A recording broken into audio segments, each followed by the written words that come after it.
This is Land of Havilah, Mark 14b. It's one day from the crucifixion.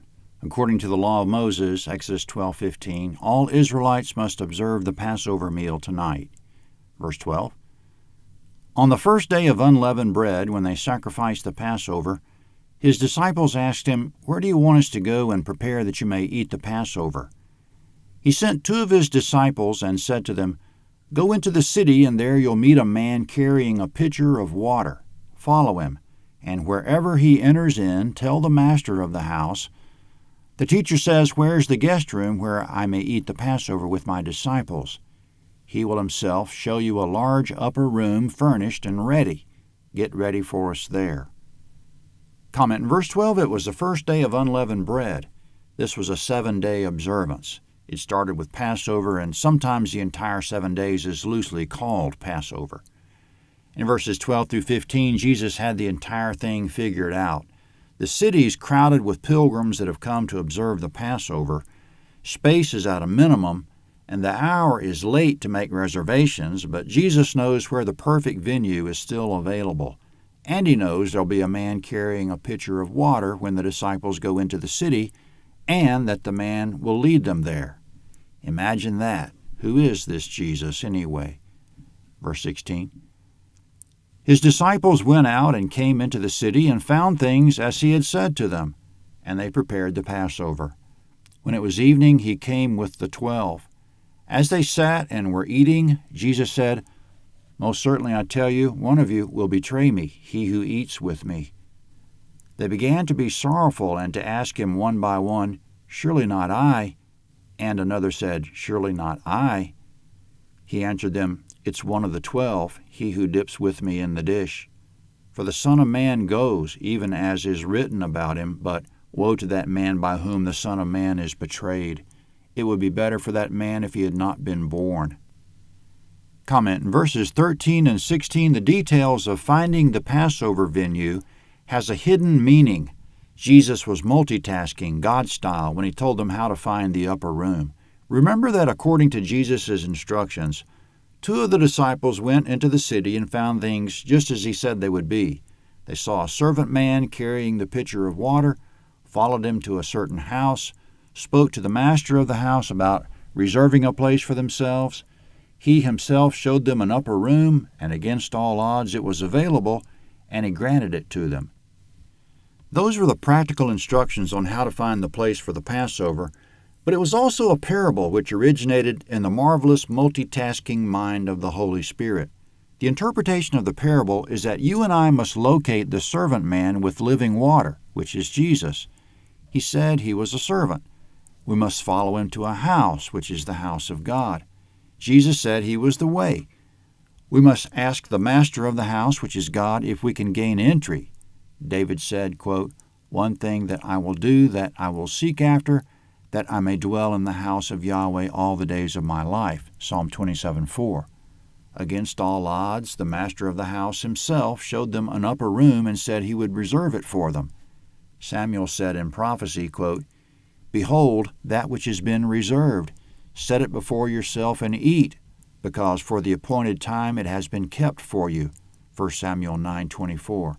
So it was all a parable of following Jesus to our eternal destination where we'll dine with him. In verses 18 through 21, Judas was pretending to be part of the group. It won't do any good for anyone to pretend to be part of the group. It would be better for that person if he hadn't been born. Verse 22. As they were eating, Jesus took bread, and when he had blessed, he broke it and gave to them, and said, "Take, eat, this is my body." He took the cup, and when he had given thanks, he gave to them. They all drank of it. He said to them, "This is my blood of the new covenant, which is poured out for many. Most certainly, I tell you, I will no more drink of the fruit of the vine until that day when I drink it anew in God's kingdom." Comment in verse 22, Jesus broke the bread, gave it to them, and said it was his body. In verse 23, he gave them the cup, which was the blood of the new covenant. He gave himself for us on the cross, body and blood, broken and poured out to establish the new covenant. Communion is the remembrance of it. A covenant is a solemn agreement. Jesus signed the new covenant in his own blood, meaning he couldn't have been more serious and sincere about it, and it couldn't have been more costly. How can we neglect it? Quote, how will we escape if we neglect so great a salvation? Hebrews 2:3. When he said new covenant, it was amazingly his one and only mention of it by name. It would replace the covenant of circumcision and the covenant of the law of Moses. He didn't talk about the new covenant much. He did some, such as when he told the woman at the well that the necessity of worshiping in Jerusalem would soon be a thing of the past, that, quote, the hour comes and now is when the true worshipers will worship the Father in spirit and truth, John 4:23. But that was only a hint of the new covenant in Jesus' otherwise very Old Testament life. There were other hints, such as when John the Baptist said the coming one would baptize men in the Holy Spirit and fire, Luke 3:16. But mostly Jesus left the new covenant a mystery. He would teach it after his departure to the apostles by the Holy Spirit. But until he could say it is finished, he didn't talk about it much. It was finished, meaning his life was finished, the old covenant was finished, he had successfully fulfilled the old covenant, and the path was clear for the new covenant to be established. In verse 25, he'll drink the fruit of the vine anew in God's kingdom. In Matthew's version, it'll be with us that he drinks it. He said to his disciples, quote, I confer on you a kingdom, even as my Father conferred on me, that you may eat and drink at my table in my kingdom. Luke 22:29 and 30. The life to come will be one of eating and drinking, when we can all say, for each of us, it is finished. Until that time, Jesus is on a partial fast, avoiding wine. Quote, I will not drink of this fruit of the vine from now on until the day when I drink it anew with you in my Father's kingdom. Matthew 26:29. He's waiting on everyone's arrival in eager anticipation. So let's be sure to be there when he breaks his fast with a feast in celebration of us, and we in celebration of him. In the darkness of that night after the meal, verse 26, when they had sung a hymn, they went out to the Mount of Olives. Jesus said to them, all of you will be made to stumble because of me tonight, for it is written, I'll strike the shepherd and the sheep will be scattered. However, after I'm raised up, I'll go before you into Galilee.